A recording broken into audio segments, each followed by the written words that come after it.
Yo, this the prof. Check it out, man.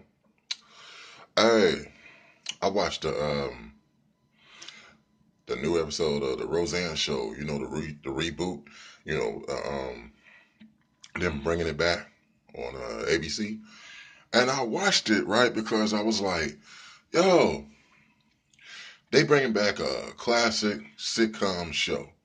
You know, um, like they said, they don't make TV like they used to, man. A lot of those shows were well produced back in the day. A lot of those shows back like in the '90s. A lot of shows like in the '80s. I'm gonna tell you, like you know, these new millennials and it's like real young kids now today. Saying they really don't understand what true entertainment is supposed to be and what true entertainment really was.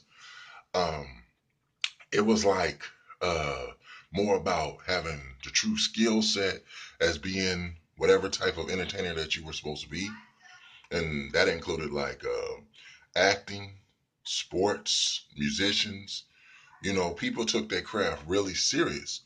You know, they wanted to be respected as if it was singers, rappers, actors. They wanted to be really respected for their art and their artistry and to be respected as artists. And so they took that very serious. Now, a lot of things, man, we came into the new millennium and it was all about, how it was more like a strategy of marketing, advertisement, product placement.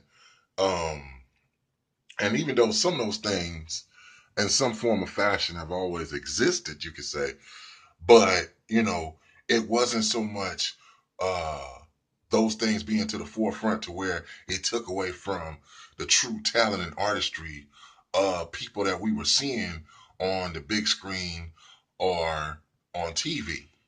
But I'm looking at Roseanne, a classic show. Like I said, back in the day, um, and and I'm looking at the reboot, and you see what they're doing with it, man. I mean, anybody remember how Roseanne originally was? They're sitting up there now. They have a Dan and Roseanne now have a gay grandchild. Um, then they have a black grandchild, and the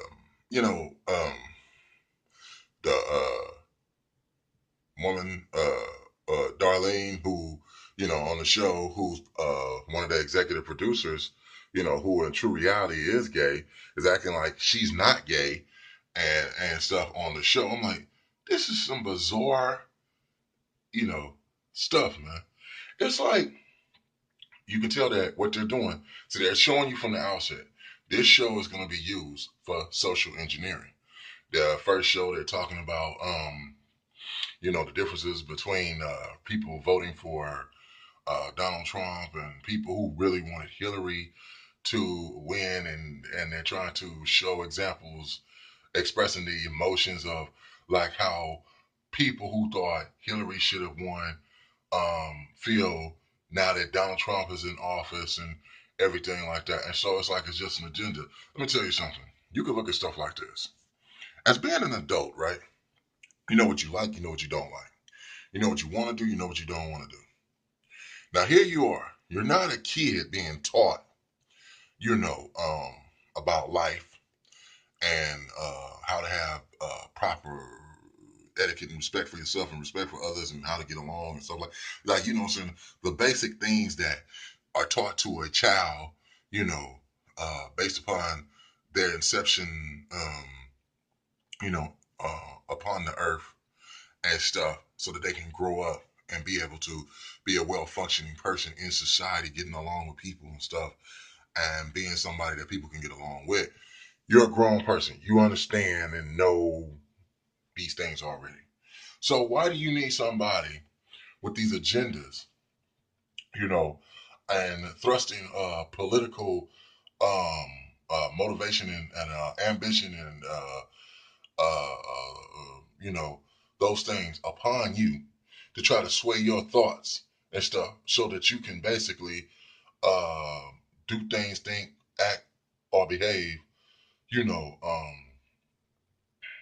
in accordance to, you know, helping those individuals, or helping them with their agendas or whatever. You don't need that. So it's like when you look at a show, TV show, you go to a movie, or you're looking at a sporting event, you are looking at these things to be entertained. You're not looking at these things to, to have politics constantly bashed over your head again and again and again and again.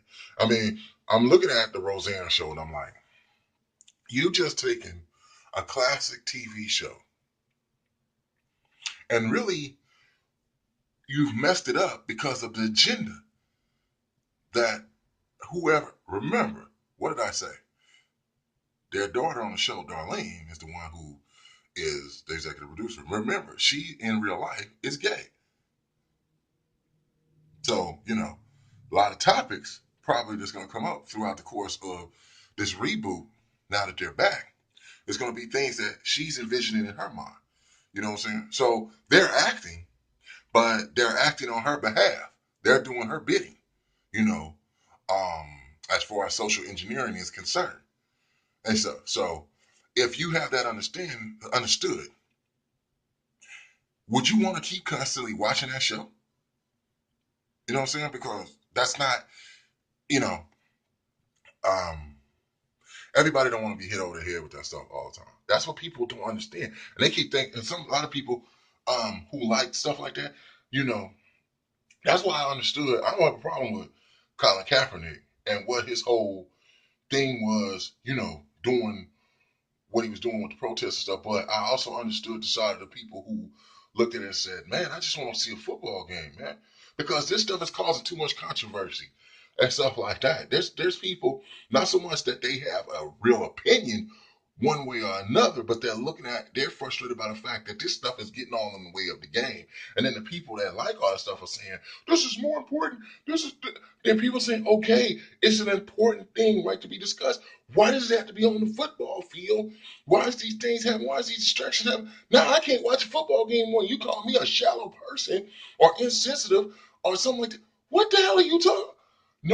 Nobody watches sports for these things to be thrusted upon them. That's why people were getting upset and mad. A lot of people, but this is the whole thing when you have an agenda, you know, that's the whole thing. It's about, you know, getting that message out and trying to sway people to your understanding because you have an agenda. That's what that's all about, you know? So that's why, like, if you, when people have agendas, if you don't go along with it or you do something that they feel is a blockade or obstacle to them promoting or projecting that agenda, what do? They have to get you out of the way. So what do? They vilify you. They come up with buzzwords. That's the reason why. If you just say, hey, and according to my Bible, and I'm a religious person, if a person says that, and they say, well, in the Bible, that was the one thing, that God said was an abomination. You are a bigot. Wait a minute, what? If I said what God said, I'm a bigot. Wait a minute, see, you gotta use your brain. How the hell am I a damn bigot? What the fuck you talking about, man? And then that's hella foul for you to do that to a person, to say, oh, if you don't agree with my agenda and my thoughts, okay, I know what I'm gonna do. I'm gonna vilify you to the world. It's like basically telling people a lie. You know what I'm saying? It's like, I don't like you. I want you out of the way. So what I'm going to do, I'm going to bring up false charges on you and stuff like that. I'm going to say you did things or you think in ways that basically you really don't, but I don't give a damn. I know if I put that out there, at least I'll have people thinking. And that's the reason why they do that whole thing. That's what buzzwords and stuff like that is for. If a person say, look, I just don't agree with the homosexual lifestyle, and they say, you are a bigot! Like, what? No, I'm not. I don't have to agree with that. And the thing is, shame on you that in order to get your point across, that you have to vilify people wrongfully and lie and stuff. That's a damn shame.